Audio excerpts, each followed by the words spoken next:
Kamban TV நேயர்கள் அனைவருக்கும் விக்னேஷின் அன்பு வணக்கங்கள். இந்த வார நிகழ்வில் பல நிகழ்வுகள் காத்திருக்க நாம் முதல் நிகழ்வாக பார்க்க இருப்பது மாதிரிவேலூரில் நடைபெற்ற உழவர் பெருவிழா நிகழ்ச்சியில் 3 லட்சம் மதிப்பிலான விவசாய கருவிகள் விதைகள் வழங்கப்பட்டன. முதல்வர் செல்வி ஜெயலலிதா உத்தரவின்படி சித்திரை முதல் நாள் துவங்கி உழவர் பெருவிழா கிராமங்கள் தோறும் நடைபெற்று வருகின்றது. இதில் உழவர்களுக்கான திட்டங்கள், நலத்திட்ட உதவிகள், மதிய விருந்து ஆகியவை வழங்கப்படுகின்றது. அதன்படி நாகை மாவட்டம் சீர்காழி தொகுதிக்குட்பட்ட மாதிரிவேலூரில் உழவர் பெருவிழா நடைபெற்றது. நிகழ்ச்சியில் சீர்காழி சட்டமன்ற உறுப்பினர் திருமதி மா சக்தி பங்கேற்று தமிழக அரசின் சார்பில் 3 லட்சம் மதிப்புள்ள விவசாய கருவிகள், விதை நெல்கள் ஆகியவற்றை மானிய விலையில் விவசாயிகளுக்கு வழங்கினார். இதன் ஒரு பகுதி காட்சியை நாம் பார்த்துக் கொண்டிருக்கின்றோம்.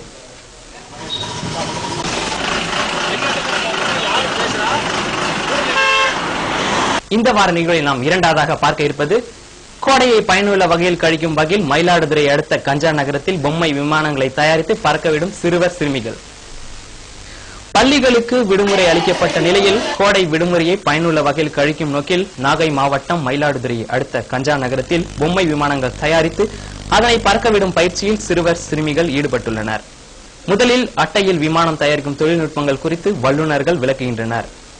அட்டையில் தயாரிக்கும் விமானத்தை இருபுறமும் சமமான இடையுடன் தயாரிப்பது, அதன் பின்னர் அவற்றை காற்றில் பறக்க வைப்பது குறித்து கற்றுத்தரப்படுகின்றது. சிறிய ரக விமானங்கள் வானில் பறக்க குறித்து நேரடியான செயல்முறை விளக்கங்கள் அளிக்கப்படுகின்றன. இந்த பயிற்சி பயனுள்ள முறையில் இருப்பதாக சிறுவர் சிறுமியினர் தெரிவித்துள்ளனர். இதன் ஒரு அற்புதமான காட்சியை நாம் இப்போது பார்த்துக் கொண்டிருக்கின்றோம்.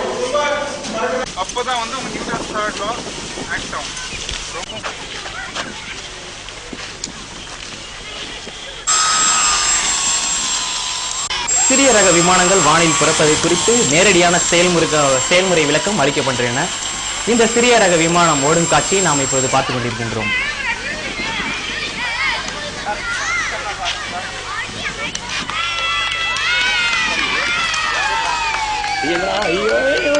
இந்த வார நிகழ்வில் நாம் மூன்றாவதாக பார்க்க இருப்பது பஞ்ச பாண்டவர்கள் சூரியனிலிருந்து அச்சய பாத்திரத்தை பெற்ற தினமான அச்சய திருதி தினத்தை முன்னிட்டு நகை கடைகளில் மக்கள் கூட்டம்.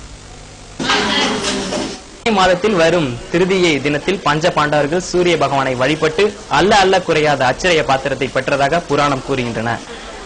இது அச்சய திரியை என்ற பெயரில் இந்துக்களால் வழிபாடு செய்யப்பட்டு வருகின்றது. அன்றைய தினம் தங்கம், வெள்ளி உள்ளிட்ட பொருட்களை வாங்கினால் பல மடங்கு பெருகும் என்பது ஐதீகம். இதனை முன்னிட்டு நகை கடைகளில் வழக்கத்தை விட கூட்டம் அதிகரித்து காணப்பட்டது. தங்கம் விலை குறைந்ததாலும் பொதுமக்கள் ஆர்வத்துடன் நகைகளை வாங்கிச் சென்றனர்.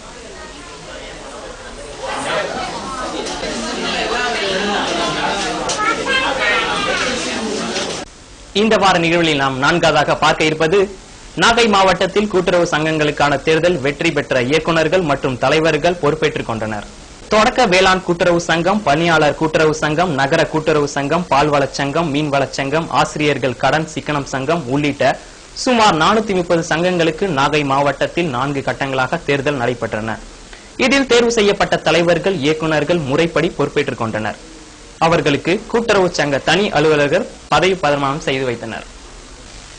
அடுத்ததாக கூட்டுறவு சங்க தேர்தலில் வெற்றி பெற்ற அதிமுகவினர் அமரர் எம்ஜிஆர் சிலைக்கு மாலை அணிவித்து மரியாதை செலுத்தி பட்டாசுகள் வெடித்து கொண்டாடினர். நாகை மாவட்டத்தில் நடைபெற்ற கூட்டுறவு சங்கங்களுக்கான தேர்தலில் 430 இடங்களில் பெரும்பான்மை இடங்களில் அதிமுகவினர் வெற்றி பெற்றனர். இதனைத் தொடர்ந்து கொள்ளிடம் ஒன்றியத்தில் பதவியேற்றுக் கொண்ட 12 கூட்டுறவு வங்கிகளில் தலைவர்கள் மற்றும் இயக்குநர்கள் கொள்ளிடத்தில் ஊர்வலமாக சென்று அமரர் எம்ஜிஆர் சிலைக்கு மாலை அணிவித்து மரியாதை செலுத்தினர். பின்னர் பட்டாசு வெடித்து இனிப்புகள் வழங்கினர்.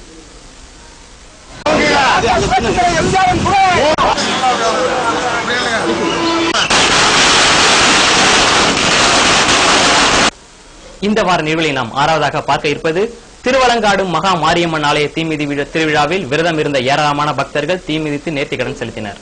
நாகை மாவட்டம் குத்தாலத்தை அடுத்த திருவலங்காட்டில் பழமை வாய்ந்த மகா மாரியம்மன் ஆலயம் அமைந்துள்ளது. ஆலயத்தின் சித்திரை திருவிழாவை முன்னிட்டு தீமிதி திருவிழா நடைபெற்றது. விரதம் இருந்த பக்தர்கள் தீமிதித்து தங்கள் நேர்த்திக்கடனை செலுத்தினர். தீமிதியை முன்னிட்டு அம்மன் சிறப்பு அலங்காரத்தில் எழுந்தருளி பக்தர்களுக்கு காட்சியளித்தார். இதன் ஒரு அற்புதமான காட்சியை நாம் இப்போது பார்த்துக் கொண்டிருக்கிறோம். அடுத்ததாக நாகை மாவட்டத்தில் 25 வருவாய் கிராமங்களில் நடைபெற்ற அம்மா திட்டத்தில் உடனடியாக பொதுமக்களுக்கு மனுக்கள் மீது நடவடிக்கை எடுக்கப்பட்டது. தாலுகா அலுவலகங்களில் பெறப்படும் பட்டா மாறுதல், ஓய்வூதியங்கள், சான்றிதழ்கள் ஆகியவற்றை ஒரே இடத்தில் பெறுவதற்கான வசதியை அம்மா திட்டத்தினை முதல்வர் செல்வி ஜெயலலிதா அவர்கள் சமீபத்தில் அறிவித்திருந்தார். அதன்படி நாகை மாவட்டத்தில் 11 ஒன்றியங்களில் 25 வருவாய் கிராமங்களில் அம்மா திட்டம் நடைபெற்றது.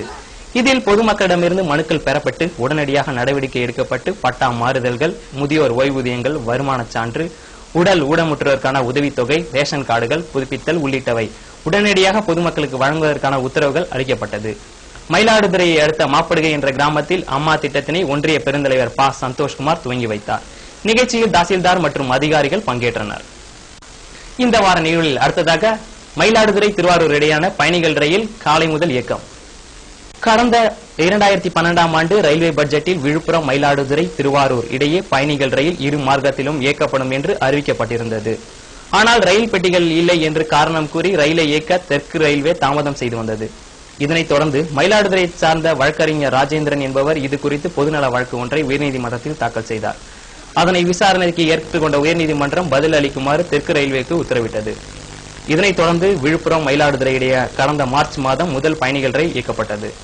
அதனைத் தொடர்ந்து காலை முதல் விழுப்புரம், மயிலாடுதுறை ரயில் திருவாரூர் வரை இன்று காலை முதல் இயக்கப்பட்டது. காலை 6:20க்கு இயக்கப்பட்ட ரயிலுக்கு பட்டாசுகள் வெடித்து இனிப்புகள் வழங்கி பொதுமக்கள் கொண்டாடினர். இந்த ரயிலை காலை 7:30 மணிக்கு இயக்குவதால் நாகப்பட்டினம், திருவாரூர் ஆகிய இடங்களுக்கு அலுவலகம் செல்வதற்கு வசதியாக இருக்கும் என்று பொதுமக்கள் ரயில்வே நிர்வாகத்திற்கு வேண்டுகோள் விடுத்துள்ளனர். இந்த வார நிகழ்வில் அடுத்ததாக அசிக்காட்டில் நடைபெற்ற நிகழ்ச்சியில் 400 பயனாளிகளுக்கு முதியோர் உதவித்தொகைக்கான ஆணையை மற்றும் 5 லட்சம் மதிப்பிலான நலத்திட்ட உதவிகளை கலெக்டர் வழங்கினார். நாகை மாவட்டம் குத்தாலம் தாலுக்கு அசிக்காடு கிராமத்தில் மாவட்ட ஆட்சியர் து. முனுசாமி தலைமையிலான மனுநீதி முகாம் நடைபெற்றது. இதில் ஆணைத்துறை அலுவலர்கள் மற்றும் பங்கேற்று பேசினர். நிகழ்ச்சியில் குத்தாலம் ஒன்றியத்தைச் சார்ந்த 400 முதியோருக்கு முதியோர் உதவித்தொகை பெறுவதற்கான அரசு ஆணைகளை மாவட்ட ஆட்சியர் வழங்கினார்.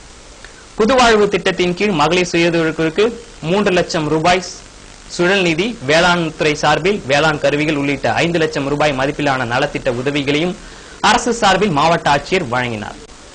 அடுத்ததாக மயிலாடுதுறை நகராட்சிக்கு 50 லட்சம் செலவில் புதிய கட்டிடத்தை திறந்து வைத்த முதல்வருக்கு பொதுமக்கள், நகர்மன்ற உறுப்பினர்கள் நன்றி தெரிவித்தனர். நாகை மாவட்டம் மயிலாடுதுறை நகராட்சிக்கு புதிய கட்டிடம் கட்டுவதற்கு அரசு 50 லட்சம் ரூபாய் ஒதுக்கீடு செய்யப்பட்டது. பணிகள் நிறைவடைந்த நிலையில் முதலமைச்சர் செல்வி ஜெயலலிதா அவர்கள் காணொலி காட்சி மூலம் கட்டிடத்தை திறந்து வைத்தார். நகராட்சியின் பழைய கட்டிடம் கட்டப்பட்டு 100 ஆண்டுகளை கடந்துவிட்ட நிலையில் புது கட்டிட திறந்து வைப்பதற்கு முதல்வர், மயிலாடுதுறை பொதுமக்கள், நகரமன்ற உறுப்பினர்கள் தங்கள் நஞ்சார்ந்த நன்றியினை தெரிவித்துக் கொண்டனர். இந்த வார நிகழ்வில் அடுத்ததாக 1847ஆம் ஆண்டு ஜெர்மனியில் பாதிரியா கண்டுபிடிக்கப்பட்டு மயிலாடுதுறை பகுதியில் மட்டும் விளையும் அழுகி போகாத வினோத சுவையுடைய அதிசய பாதிரி மாம்பழம் பற்றிய செய்தி தொகுப்பு. நாகை மாவட்டம் மயிலாடுதுறை சுவேஷ லுத்தரன் திருச்சபையில் பாதிரியாராக கல்வி பணி மற்றும் மத சங்கத்திற்காக 1847ஆம் ஆண்டு பணியாற்றியவர் பாதிரியார் ஒக்ஸ். ஜெர்மனியை சார்ந்த பாதிரியார் ஒச்சும் அவருடைய மனைவி சாரல் என்பவரும் தோட்டக்கலையில் மிகுந்த ஈடுபாடு கொண்டவர்கள். தமிழ் சுவேஷ லுத்தரன் திருச்சபைக்கு சொந்தமான பரிசுத்த இமானுவேல் ஆலயத்தில் அமைந்துள்ள 11 ஏக்கர் நிலத்தில் முதலில் 1847ஆம் ஆண்டு பாதிரியார் தனது மனைவியுடன் இணைந்து ஒரு மரக்கன்றை முறையில் உருவாக்கினார்.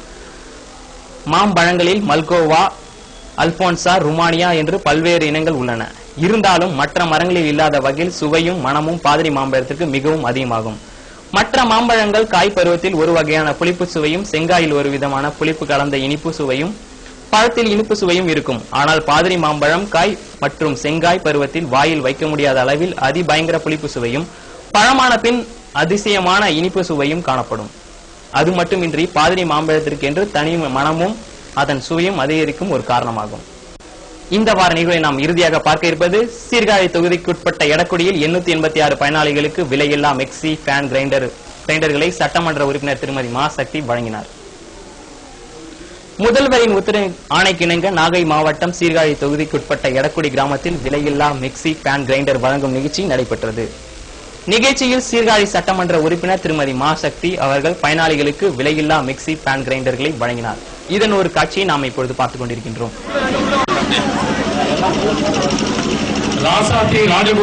இந்த வார நிகழ்வில் நம் பகுதியில் என்னென்ன நிகழ்வுகள் நடந்தது என்பதை நாம் இப்பொழுது பார்த்தோம். இது போன்று உங்கள் ஊரில் எந்த ஒரு நிகழ்வாக இருந்தாலும் உடனடியாக தொடர்பு கொள்ளும் கம்பன் தொலைக்காட்சி. கம்பன் தொலைக்காட்சியின் தொலைபேசி எண் 220600. அனைவருக்கும் நன்றி, வணக்கம்.